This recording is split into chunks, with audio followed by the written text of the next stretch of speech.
една од ретките млади писатели во Македонија чии што книги се преведени на неколку странски јазици. Денеска е мое друштво без маска и се наоѓаме во книжарницата Култура која што издавач на нејзините книги. Одиме. Ксенија, здраво, многу ми е мило што си денеска мое друштво во Репортер во Без маска. Ти својата прва книга ја напиша пред повеќе од 10 години, меѓутоа тоа не е поводот заради кој што ние се дружиме денес, туку тоа што твојата последна книга е преведена на руски, на англиски и на бугарски јазик. Добро, какво е чувството за толку кратко време да бидеш толку успешна? Ти благодарам на поканата, навистина се радувам што денеска ќе си помоабитиме. Да, тоа се случи се во една година, лани се случи да мојата книга Незадоволна се преведе на англиски и на руски. Сите мажи сакаат ли да се преведе на англиски? Тоа беше првата книга со која што беше преведена на англиски и Емотивен манипулатор се преведе на бугарски јазик. Така што последните мои 3 романи сите се преведоа на по некој јазик, некој и на 2. Да ја скажав, ти си една од ретките која што може да се пофали со ваков успех и тоа за толку кратко време. Тешко ли беше да стапиш во контакт со странските издавачи на книги?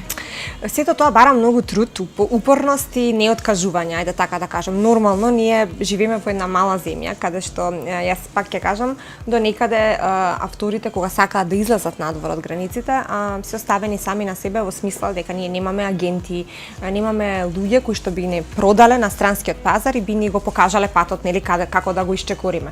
Така што тоа подразбира многу праќање на мејлови, многу неоткажување, не сваќање на работите како пораз, туку мотивација да се продолжи понатаму и среќа секако да се најде нели вистинскиот издавач кој што бара буквално такво нешто како што ја нудите вие и да се договорите. Да видиме твојата книга и ми кажа дека за да стигнеш надвор се потребни многу откажување и дека не треба да го сватиш како негативно ако некој те одбија. Добро, колку пати те одбија пред да ти кажат Ксенија, ова што не го испрати е добро? Секако дека имаше доста одбивање, имаше договарања, процесот беше жив од почеток до крај.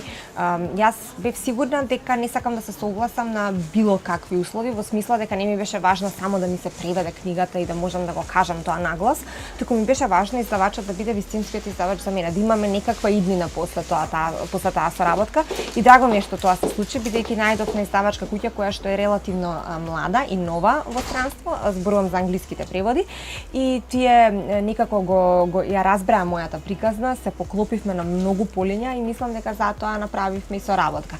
И среќна сум што некои работи не успеа за да нели ги се пронајдеме јас и тие. Незадоволна, ако сум во право, пред неполни 2 недели излезе на британскиот пазар. Точно. Дали ја имаш хард копијата? Значи, дали ти стигна книгата да можеш да ја видиш, да ја опипаш? Ми стигна, да. Добив таа е авторската копија од моите издавачи. Навистина книгата е преубава во живо. Достапна е за нашиот пазар, за оние луѓе. Онлайн може да си се порача, за оние луѓе нешто сакаат да читаат на англиски, достапна е и за Македонија и дури е достапна и во книжарници, што мене ми е особено драго, бидејќи во странскиот пазар многу тешко да влезеш во книжарниците, да има физички книги во книжарниците, особено ако си преведен автор, тоа е најтешкиот момент. Обично сите се продаваат онлайн. Ти си релативно непознат автор за странство. Апсолутно. Тука те познаваат сите, те знаат и како текстописец, се знаат и како писател, меѓутоа во странство си некој кој што допрва треба да се пробива. Добиваш ли реакции од таму? Што ти кажува твојот издавач или какви реакции добиваш од публиката која што ја прочитала книга? Добивам таму, навистина има нешто што се вика reviews, има една платформа која што се вика Goodreads и навистина читателите многу се занимаваат со пишување reviews од кога ќе прочитат некоја книга, што кај нас не е баш така.